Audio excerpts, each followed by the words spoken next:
It's the 8th of March. It's Tuesday, 7:36 p.m.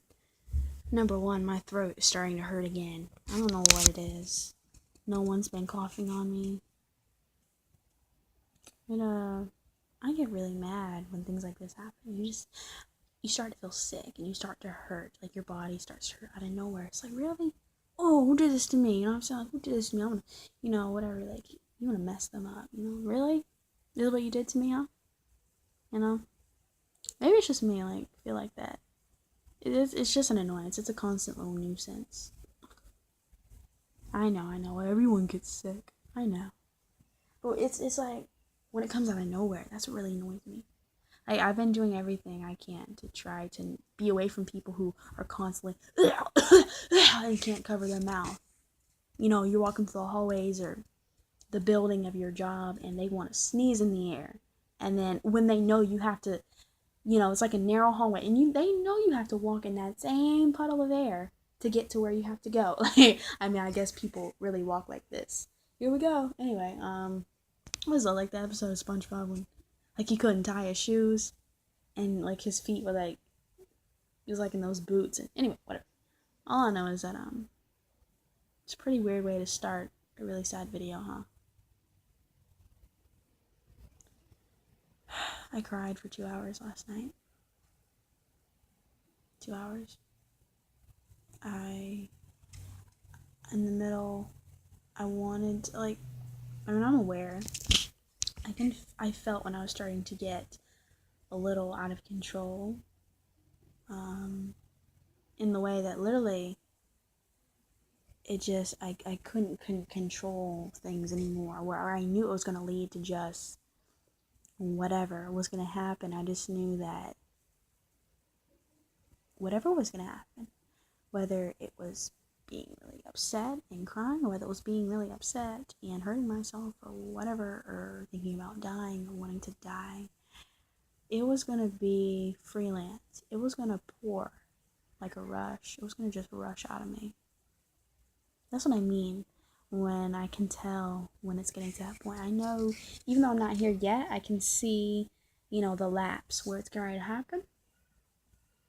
I know it's going to happen. I don't know when. I know it's bound to happen though.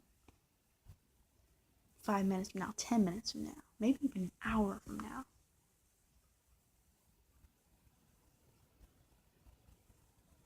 And I want to stop, but it just keeps going and going and going, Whatever. It's not whatever. I know what it is.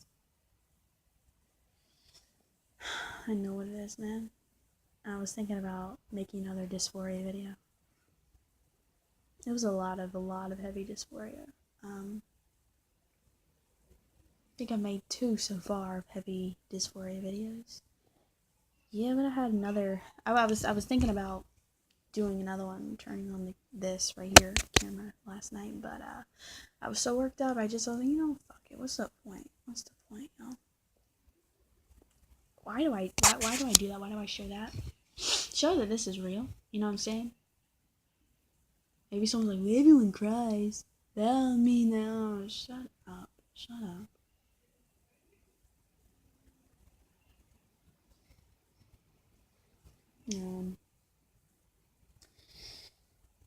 Show you just how messed up all this mess can be, And being trans, it doesn't have, even though this world is the way it is, with its cisgender normalities and crap, that doesn't have to be a problem. Like, I could be one of those people just, you're happy with anything. Have you ever met people where they're happy with the most unhappiest things? Yeah, I just said it. People they seem so blissed about things that are just, they're not supposed to be happy, Because to you, they're not happy. And you can't understand why. They are so blissed. They're so fine with things. I mean, I could be one of those people, who, everything's just, hey, well, smiles and smiles and, no. If anything, I'm one of those people, I'm like, it's fine, it's okay. Or I'm one of those people who's like, it's fine, it's okay, I just kind of want to leave it alone for right now, whatever it is. And maybe I sulk a little bit bitter or whatever. I just feel like I'm on autopilot. I've said that before. I feel like I'm an autopilot, you know? I don't know, like, what I do every day, it's not me. I can laugh or whatever, but that's not me, you know? Like, I don't really feel, I just don't feel like myself. I don't, I just cried because, like, you know, I'm starting to whatever, because it's just like, I don't even know, like, what that is anymore.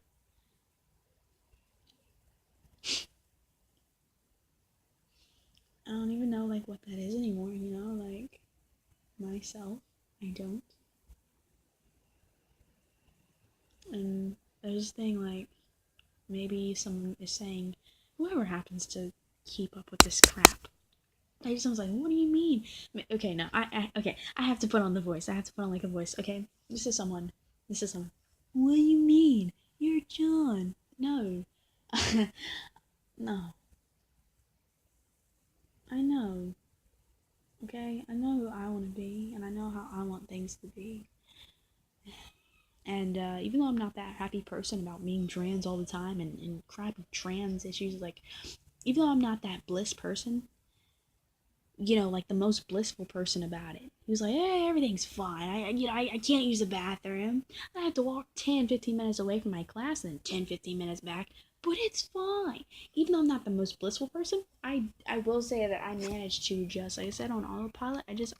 I'm mind for everything.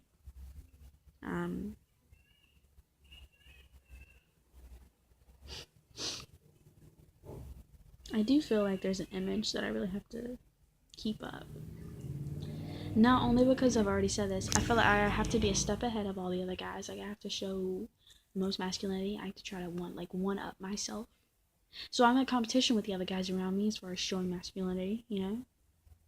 Being the one who's like the most cool and laid back, but yet, you know, I'm the funny guy. I'm so quick to be like the athlete, the funny guy.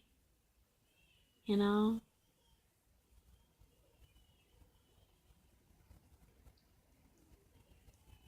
I haven't grown up being on sports teams though, so I mean, you know, I've kind of been like that myself. I didn't grow up being able to play sports. Either I wasn't old enough, or, you know, my mom didn't have money to put me on a team. I remember wanting to be like those other kids I saw like in movies. They were on baseball teams, soccer teams, and whatever else with their friends from school, and they had like the jerseys. I always wanted to be like, you know, like a number 3 or 18 or something, you know, have like my little jersey for, you know, the Tigers baseball team. You know, I wanted to be able to crack the ball. But I'm gonna tell you, you know, you didn't have enough money, or you didn't live around the area where whatever was being played, like whatever the game is was being played. Wherever the auditions were, we couldn't go because we lived far away, or my mom was working and she didn't have the time. There was no one to take me. We didn't have the money. You know what I'm saying? Like, or I was given the excuse. The excuse, well, is always next year. Just wait next year. You know. I'm just saying. I don't even know like who I am anymore. And I just realized that I don't know. I'm just doing things. There's such an image I have to upkeep because there's already, I'd say, a general competition. I'd say all guys have this, to be honest. Hell, maybe all guys don't have to think about this. Again, like, I don't have the privilege of being me, of having, you know, John for years. I don't have that. You know, like, say there's a guy named Sean beside me, a cis guy. Now, he's had 18, 17, 18 years of his life to grow up as he is. His whole life, you know. Have certain things, be looked at and respected a certain way, be called a certain way, called out a certain way, and you know what I'm saying? And And sure, it was hard, especially when his little body was going through puberty or whatever, you know what I'm saying? But again, he had the body for it and he got over it with the body that he had. The body that was built to get over certain obstacles. You know what I'm saying? Because that's the way it was. It was made for that, you see? And eventually little Sean, he started changing and he grew into the 18-year-old that I sit beside, in class. Let's like a simple scenario, but see, he's had the chance to get to know himself, be comfortable with his body and himself and his mind. He has the connection between his mind and his body, and yeah, I don't feel like I know myself. I don't know. I'm just like this thing. I'm having to compete with other guys around me. Ironically, again, there's not much competition because they know a hell of a lot more about them. They're way ahead of me than I will ever be. But still, I'm having to compete with them and I'm having to one up myself, and constantly, every interaction, every like, even if it's just a simple glance, like I'm like, okay, well, how was I standing? How did I look at them? Like, was it too much of this? Was it too much of that? Every time I talk to someone, okay, I have to try to keep up with my voice, what I'm saying, and how I'm saying it. If it's deep enough, who can hear and who is simultaneously, who's looking at me and thinking, that's a girl, like in their head. It's a lot.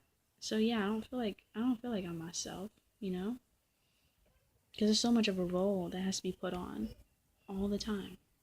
And maybe someone's like, well, why can't you just stop?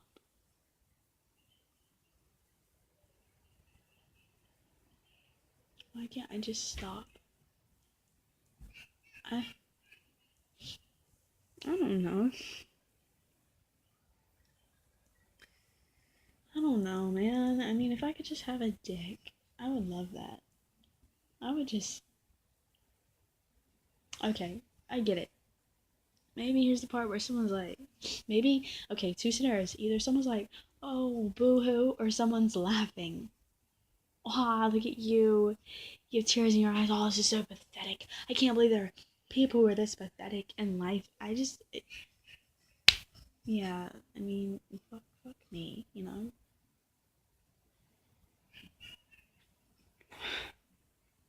I said, I don't feel like I know myself. I don't. Because I'm doing so much for other people constantly, just like with my image and with who I am. Like, so much of what I present to other people as being me, it's so much caked onto it before I actually ever show them me. The real me, that I'm someone who's funny, I'm someone who likes art or whatever, likes to draw. I'm someone who likes music and likes to play and sing, and someone who likes to talk about certain deep things. Before we get into a real conversation, there's the initial image of me, and there's so much that has to be done and perfected to give them this image of me all the time. Since there's so much of that going on, like I said, it gets in the way of interaction. So it's like there's not really much time to just be, like I said, like that guy Sean. There's not much time to just be me, to just be John. There's not much time to let them know John, like who I am, because there's other stuff that's piled on. And then how classes, you only get a few minutes to talk to people briefly anyway in class before the teacher wants to silence you so you can take notes. So there's already like not that much time to socialize, especially if you're not like me. Like, you didn't come from a middle school having like a big pool of friends to transfer over with you, or just in general. If you're still like me, you're not known for having like groups of friends.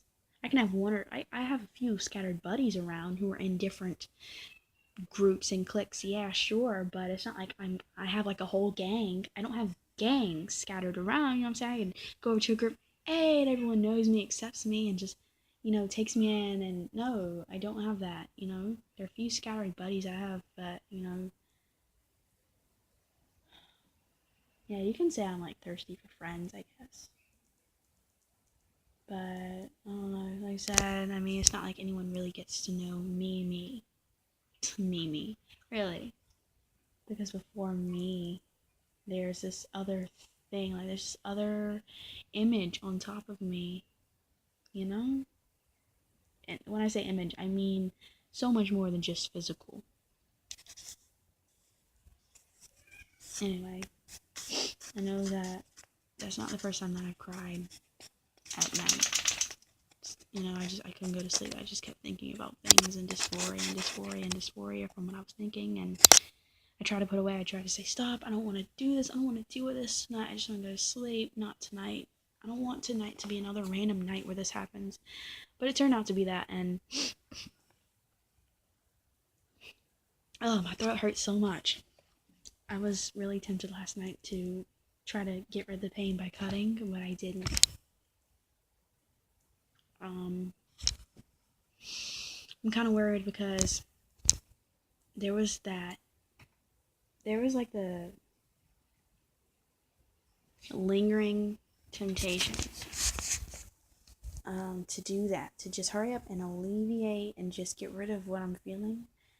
It was like that last time. It was a shorter span of time that I thought about it, that actually, that it was just on my mind, that it stayed on my mind. But last night it was definitely longer that it stayed on my mind, and I fear that it's just getting stronger, and eventually, just like a few other times, I'm not gonna be able to get rid of it as fast. I'm really not. Videos to basically disclose my type of dysphoria, things that happen in them, and when it's in the moment when it's happening, it's definitely an experience, and it's something that you can't get it from something like this, what I'm doing right now, when it's not happening. When my dysphoria kinks, ticks, I guess, my dysphoria ticks come on, the things that it is that's, really bringing me back to life, and making me mourn, and making me sad, and making me disappointed or mad at, at being trans, and my body and my mind, and how they're so different, and blah blah blah, and about the world, and about people and things that I'll never have because I am trans, and even socially with people too, things I'll just never, all that stuff. When it's happening, it's definitely different. It's definitely different because then when it's happening, this is why I made the other dysphoria videos. At least I can actually speak what I'm saying, say what's on my mind. Because I know what happens. I have a thought, and that leads to another thought, and another thought, and suddenly I'm off track, and I don't know what I'm talking about, or what the purpose of, what I got on to talk about is, why I'm talking about it. See, it just happened. It just happened 2 times. Literally, it just happened. Anyway, it's, so it's hard to just plainly talk about, not because I don't remember, but it's unlike anything, At least when I'm crying and I'm, feeling really unworthy, I can say why. I can say what's happening in my mind and why I feel that way and whatever.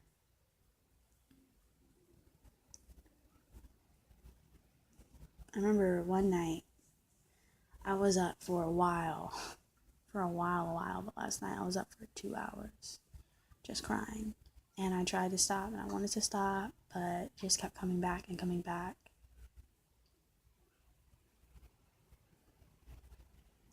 I'm not saying I was crying for the whole 2 hours. It was really like a beat up session, where I was just getting beat up, but by myself, and that's really ridiculous. So yeah, I am tired, and I'm gonna go to sleep early tonight because I didn't get a lot of sleep, and I got up really, really early, earlier than usual this morning, catch the bus because my car's gone, and I don't have a fucking job. Again, they see the application and okay, now this is some freak, and they throw it away, because they see 2 names, Anyway, again, just nothing that's just not respected. And I get it. I live in this world, and I'm under a system that does not care about me. I'm under a system that does not like me, does not respect me. So you would think, well, I'll just go somewhere else. But you see, there's nowhere else to go. Where? Where is this imaginary land where I can just fucking go? I mean, I guess if heaven is like that, hell, fuck, take me there. What am I really doing here anyway, What? Not gonna lie, there's some things about life I enjoy. I was riding my bike, well, my mom's old bike, whatever, yesterday, and feeling the wind in my face, and it felt good in the sun. I'm gonna miss things like that. I am. Certain foods I'm gonna miss, certain songs. Like, I was walking home from the bus and listening to songs. I was like, man, I love this. I love the feeling that I get when I hear a really great song. I just, it comes on, I feel the beat, it's like I can really feel it inside me, the beat. And I love that, and I love that today, but I could tell I was still not myself. I could tell that. I was still really, really depressed, and I wasn't myself. Even when I was, jamming to the songs, whatever, like, just feeling, I could feel the music radiate through me, but I don't know. I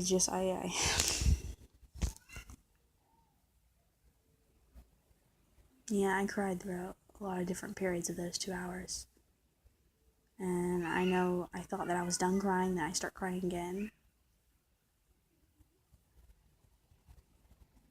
And I didn't want to feel alone. At one point, I wanted to call one of my little buddies, the very, very few that I actually have. It was late, by the way, because I tried going to bed around 10, and obviously it was like near midnight when everything was done, everything went down, and no one was around, no one was up. And of course, again, it's hard being depressed because it's like, well, I don't want to be a bother to anyone else. I don't want to make people feel like they have to take care of me. I am helpless, and their life and their happiness, it shouldn't stop and get inflicted because of me. You know what I'm saying? And ironically, it's almost like another reason to go, because it's like, just get it over with.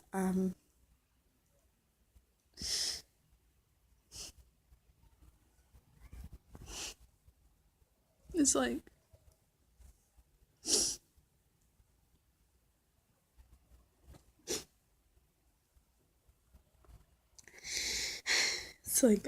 the sooner I go, the sooner they'll be happier and they won't have to deal with me. Whoever it is, friends, the few friends that maybe happen to call or want to tell something that's really bad or sad about, and your friend's like, oh, I'm doing homework, really busy, I can't right now, or your friend is out with other friends. They're so alive and just enjoying life. And I'm not saying that, oh, they never had bad times. That friend or that family member that you're talking to, that one family member or friend who stuck around and listened to you or whatever, helped you, or, just hung out with you and put a smile on your face again after a long time of not, having a smile on your face. I'm not saying they never don't get sad or go through tough times, but, I'm around some people and I notice, like, they just have it. It's just so initial happiness. Like, it's all there for them. And it's almost like being trans. I remember when I was a kid, it was like, how are these girls so comfortable naturally with saying certain things, with having certain parts be out, and, even with just, like, my sexual attraction to girls, I remember, like, I was like, how can girls, like, hold each other's hands and it's not in the same way that I want to hold another girl's hand, you know what I'm saying? But again, you tell, like, how different you are sometimes. And again, it's that stuff that just makes me wonder, maybe I'm not supposed to be here. Maybe I am supposed to go because, I'm shown here and there, maybe every other day, even if it's just like in a way that something sees as so tiny, so stupid, right? No, the ways that really just blow up in your face sometimes when you're depressed. How it's just,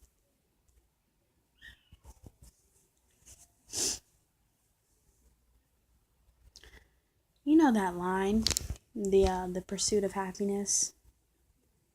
When I grew up and I realized it's pursuit of happiness for a reason, you know, like happiness is not like this natural thing like sunlight. That's expected, it happens, and you know, it just, sometimes you have to make your own happiness. Sometimes happiness has a way of finding you, and I get it. Everyone isn't happy all the time, but like I said, you notice sometimes it's just even the tiniest little things, just how someone says a certain word, and you hear this tone of happiness, like it's just so radiant about them.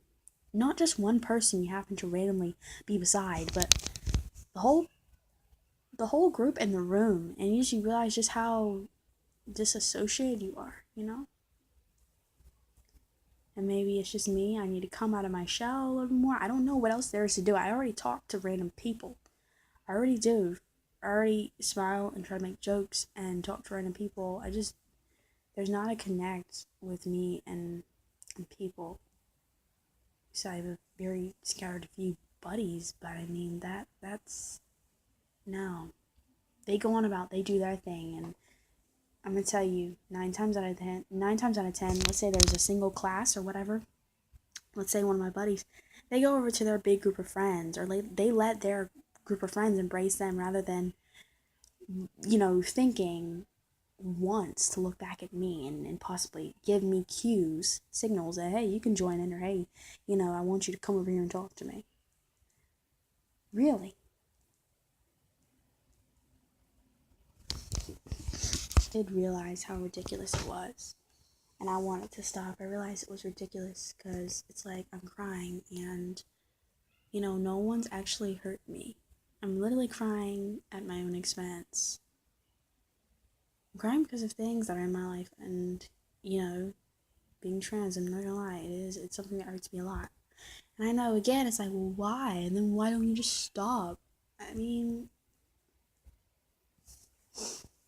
again, you would think that, but see, that's another hard thing. I can't just stop. I can't just take it away. I can't just make it not happen. I can't.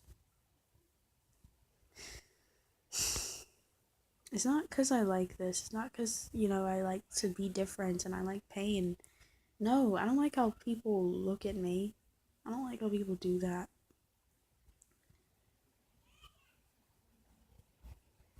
People look at me like they just, besides the usual people who are eyeing me up and down and basically thinking, okay, is that a boy or is that a girl? Because their voice sounds like this, but they look like this, and, you know, they don't have a chest, so what's up? Besides that usual crap, like I said, in the hallways when I pass people by, pass people on the streets or whatever. Even today, like the bus stop, waiting for the bus, or on the bus, I caught people looking at me. And I'm wearing a shirt where it's cut out on the side, so, you know, you can see the binder in my armpit hair. I am proud of it, but you can see the binder from the side, and I would think to people it just looks like a tank top or something, but obviously the material is different. It doesn't look like average fabric. So yeah, I know that some people think maybe it's just a bra or something. It's a sports bra, you know. So anyway.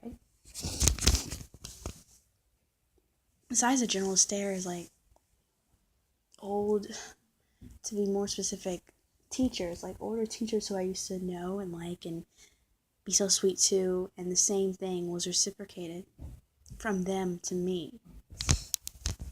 This warmness. They pass me by in the hallway, they don't say anything. It's not because they're on their phone, they're on a call, like on a phone call, no. They look at me directly, they just say, because it's so stiff. See, they don't know what's going on, they don't know what to say. In their minds, I figure it's something like this. Is that the same student who was in my class like a year or two ago? I don't know, because they look different. And see, it's like, I spook them so much. And that's another hard thing. The teacher today that I saw, old teacher, really sweet, nice lady. Her name is Miss Ball. I saw her in a Food Lion, because I was hungry and whatever, the long bus ride. By the way, the bus ride was like 2 hours. It was long. I gotten some quick little snacks to have for like maybe hopefully a few weeks, because I know if I'm going to be riding the bus, that means I'm going to be hungry, especially during the afternoon. I'm going to be hungry on the long, slow, smelly bus ride. I'm going to be nauseous. I'm going to need something to eat. It's going to go by so slow. So I saw her in Food Lion. Well, a dollar store, not Food Lion, a dollar store. And she was just so distant. Things were really distant.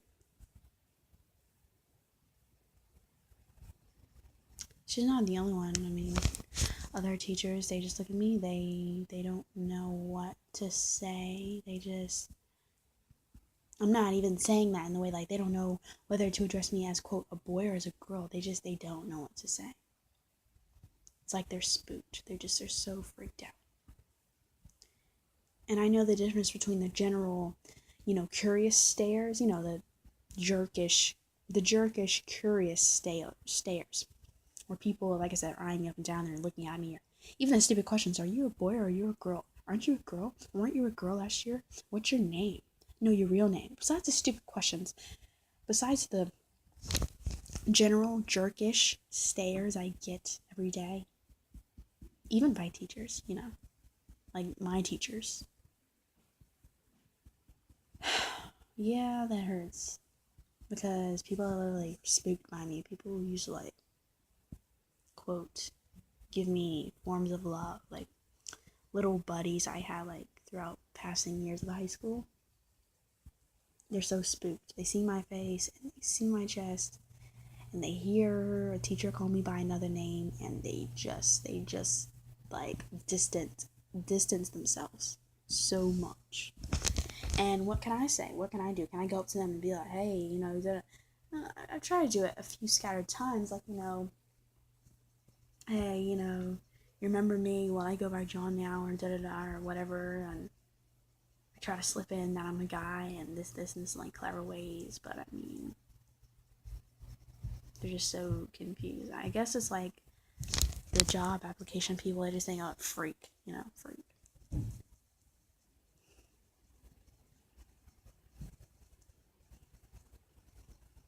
I mean, I've always kind of been I've always been pushed to the side in my whole life, though. I always have been. It's not kind of, I always have been.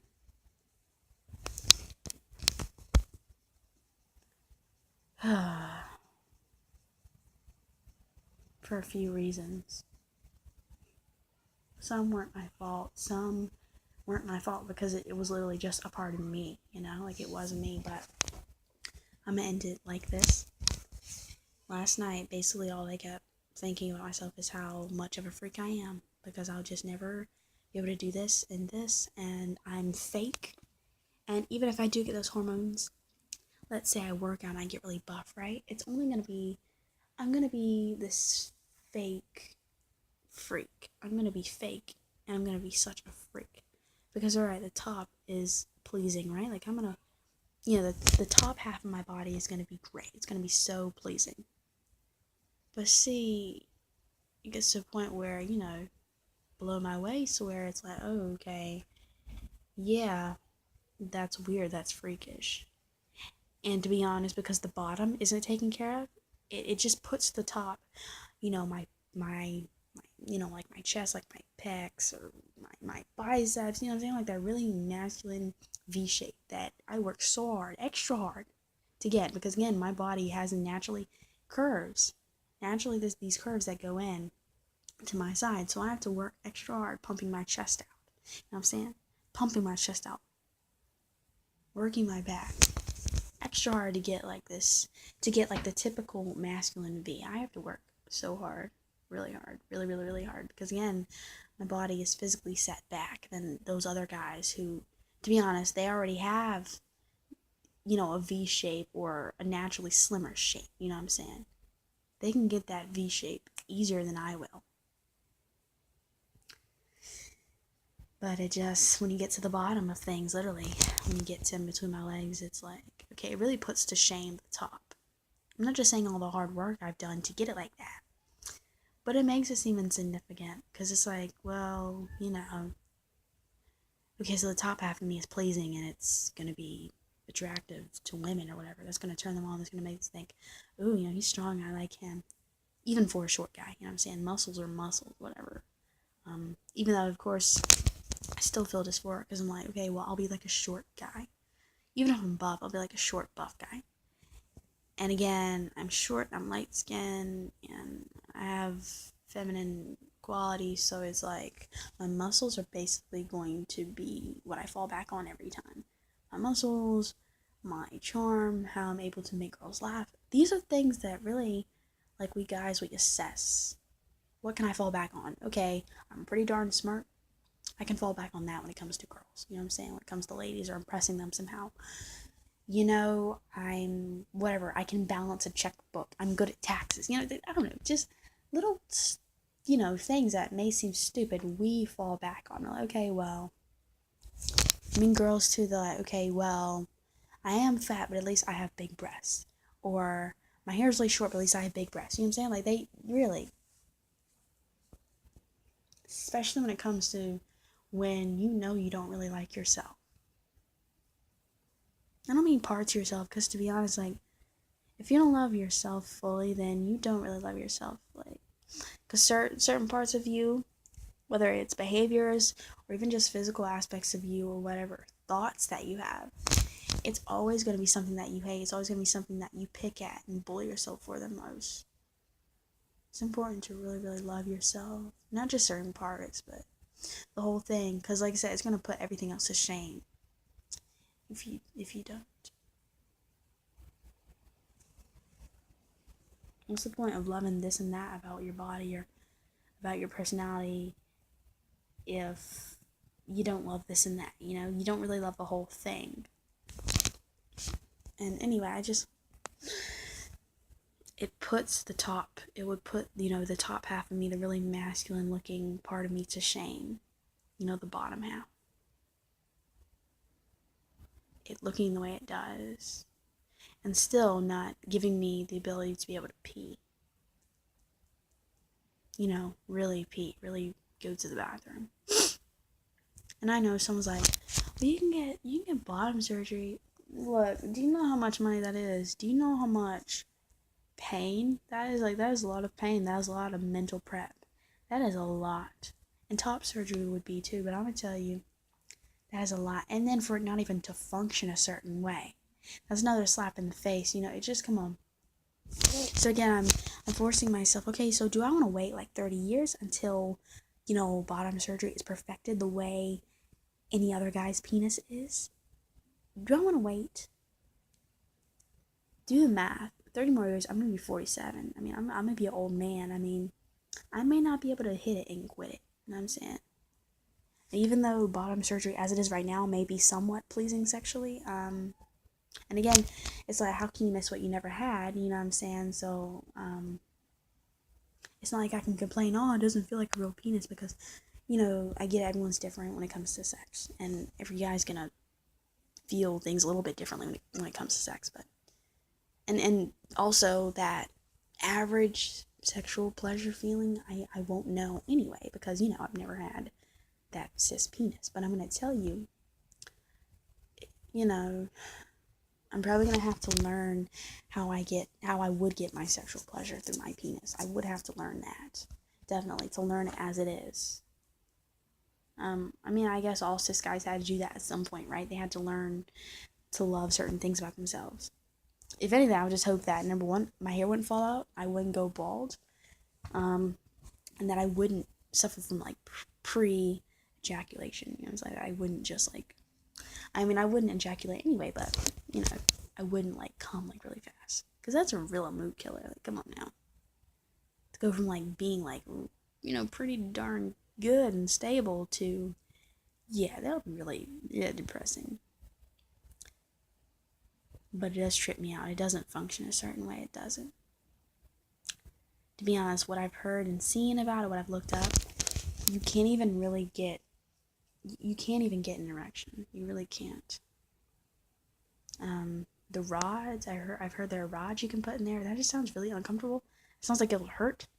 Like you go to sit down and then suddenly this rod, it moves out of place or something, or, you're having sex and suddenly it hurts you on the inside of your penis because, the rod is stabbing you, like the tip of your penis, or maybe the rod is stabbing her from the, like, inside. It seems creepy and it seems painful. I don't know how my skin, my tissue could learn to just grow around and adapt to this rod, like, in the middle of it. I don't know. I don't see that as being pleasurable at all. And again, what trips me out about bottom surgery is I can't have my own children. I do. I want to have my own kids. I want to have pieces of me running around. I do. Look like me and copy me and whatever. Me and my woman, I want to. And it makes me feel like less of a man too, because, I wouldn't be able to give her that. I can't, And of course there's always this thing like, even with bottom surgery, I won't be able to actually feel my woman how she actually is. Now, I plan on fallow, if anything, but it's like I wouldn't be able to feel my woman how she actually is on the inside. I wouldn't be able to feel her like I would be able to feel her if, I wasn't a trans guy. You know what I mean? And of course, also, children.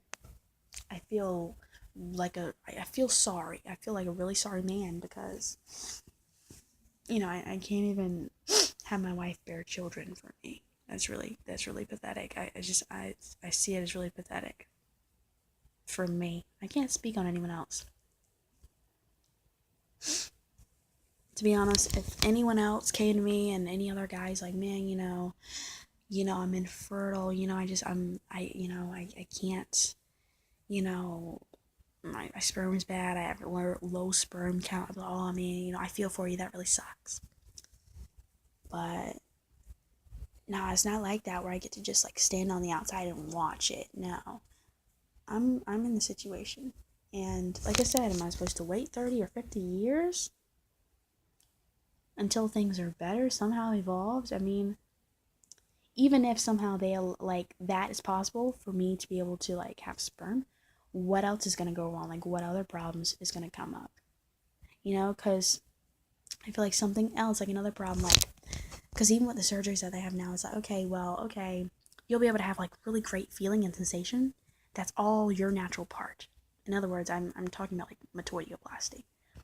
But the length will be really, really short, and this, and you'll have to get this surgery, and this surgery, and this surgery before you can do this, and this, and this. But ironically, what phalloplasty? Okay, so you have to, I guess you don't have to, but I mean, if you plan on having like sex or whatever, it's like, okay, so you're gonna get this pump, or you can have rods. Both are somewhat, they're still not, the ideal penis. They're not. So of course you have to settle with that. And of course the money, and the time and the waiting you have to go through. Finding the right doctor who's actually going to care for you. After surgery, care and expenses. And then surgeries that again cost money, surgery. This surgery you have to get before this. This surgery before you have to get before this, and there's always waiting for each of these tiny little surgeries that isn't even, the one that you're waiting for. It's just it's all over the place, man. Anyway, it's getting late. I'd like to go to sleep. I'd like to go to sleep pretty soon. I'm not feeling well, and like I said, I was crying last night. I don't feel good. I don't feel good mentally.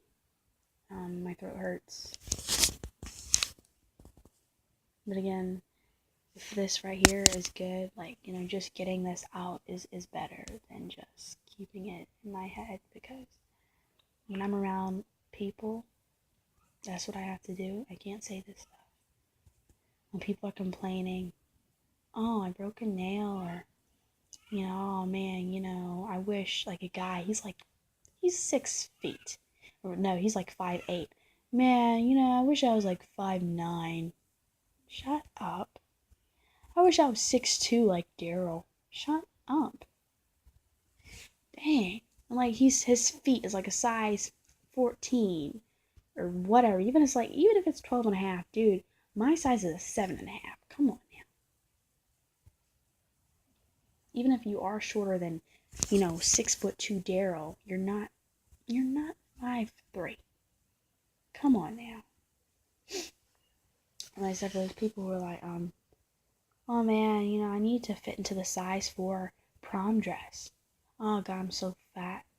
Oh, boo hoo. Shut up. You have everything on you that you can love. Really. You really do. You don't have to worry about removing or stitching on new parts of yourself. You don't have to worry about how scary that is. And then the lack of support that you'll get from your family from it. You don't have to worry about that stuff.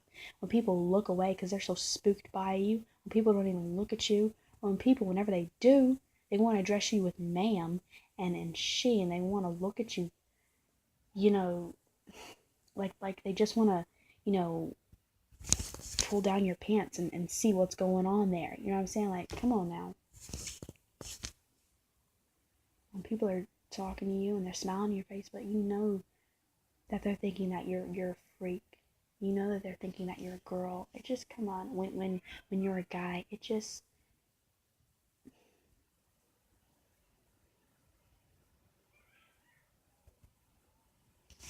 those people,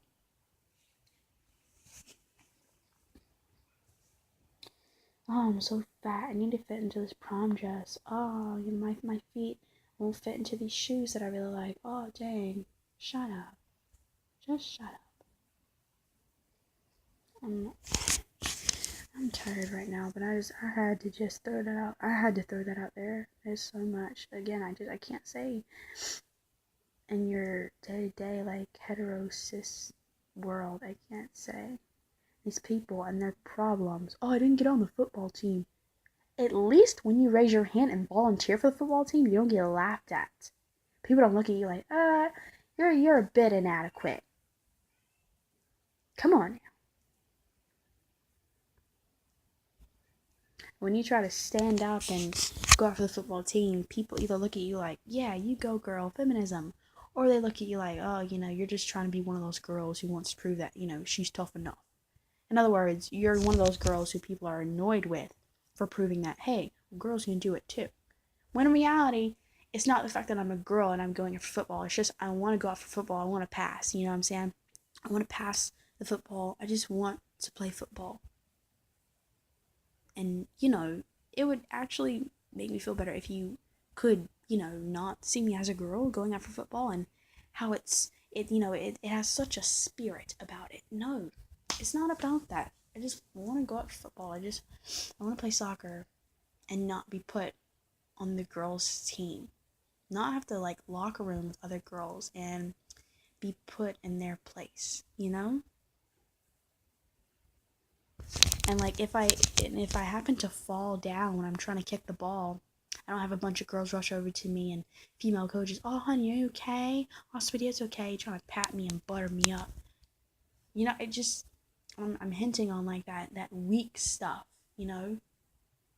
I'm so weak, I fall down. You just have to call me princess and sweetheart and have to kiss my boo-boos and get the band-aid, you know, because I'm a girl, right? And pigtails and crap. You know, come on. And see, I used to think things like this before, but I put it away because I said, oh, I just need to become a stronger female. I just need to have more feminism than I thought I had.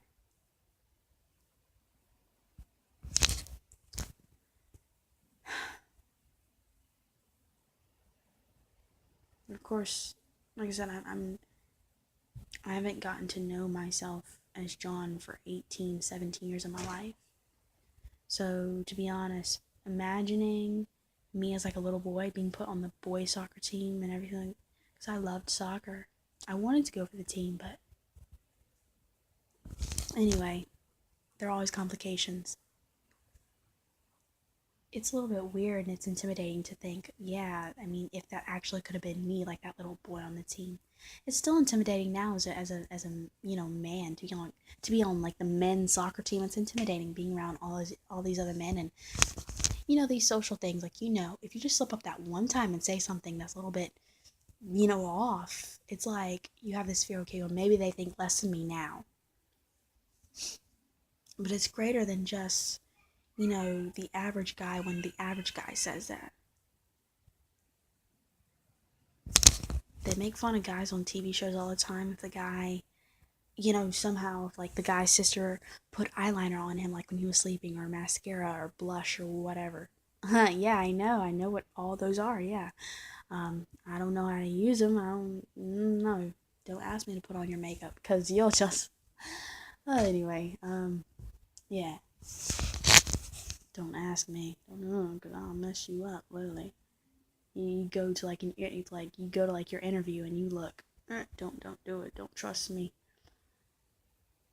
But they put stuff like that on TV all the time. A guy wakes up with like makeup on or whatever, or like they put a guy in a wig and in a dress, and and the audience laughs, and home folk here they laugh. Oh, that's funny. It's like, I mean, I know the average guy, of course, because that's also putting it in the male's mind. This is what you don't do. You make sure, as a male, you stay as far away from this image as possible in any way, socially, economically. You know what I'm saying? You just know. And it's even higher as a trans guy. Like, trying not to seem weak, like feminine. It is. It's hard. Especially because I was taught to, quote, be feminine. It's hard. It's hard. I'm a baby. I'm having to catch up and try to learn things that I was never taught.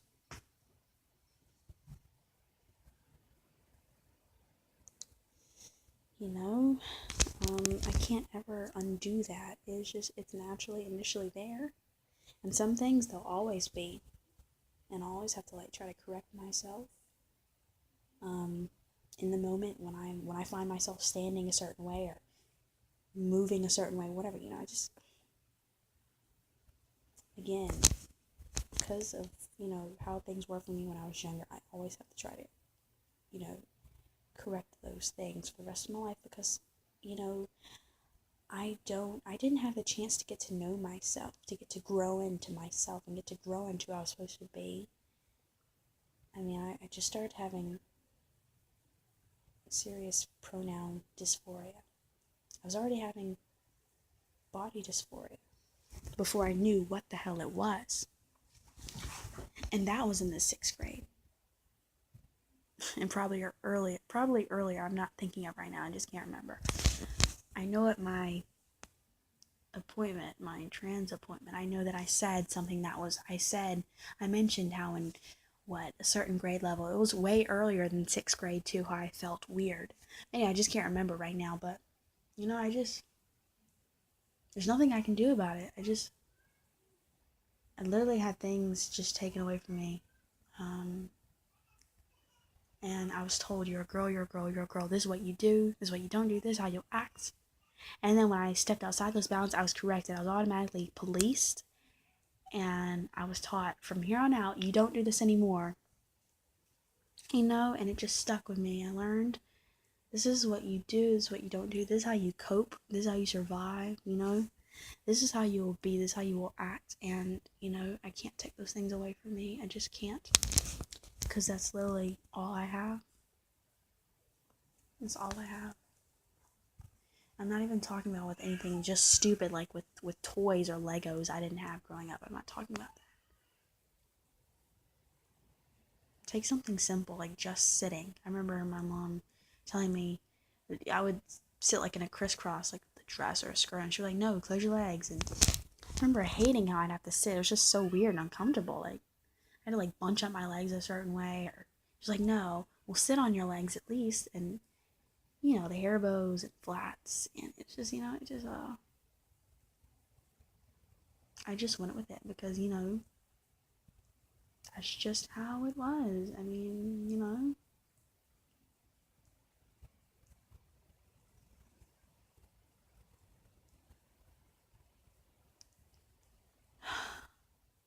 I'll never get that back. Like I said, besides that person who's trying to be bliss, yeah, I'll never get it back.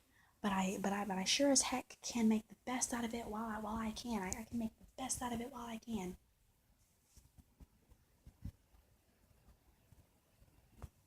No, I can't even. No, I can't.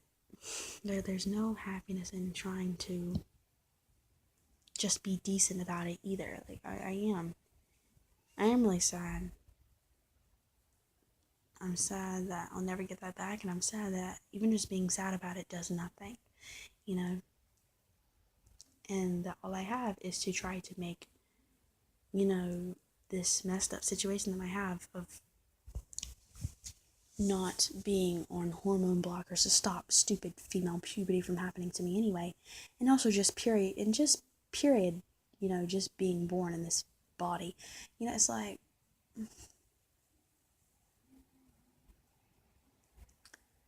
I can't even help the things that happen to me as being female. I can't even help it by being sad about it. There's nothing.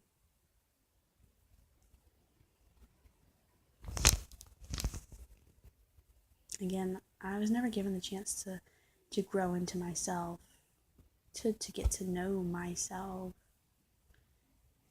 Oh man, that's pretty pathetic.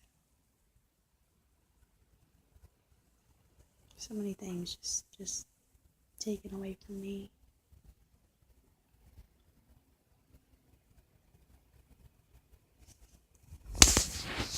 I'm done, by the way. I'm really tired right now. I'm done. I really can sense that I'll probably end up crying again tonight. Because I am in a, really, really sad mood, but, whatever. It is what it is. I'll just try not to cut, and I'll try not to, do anything else.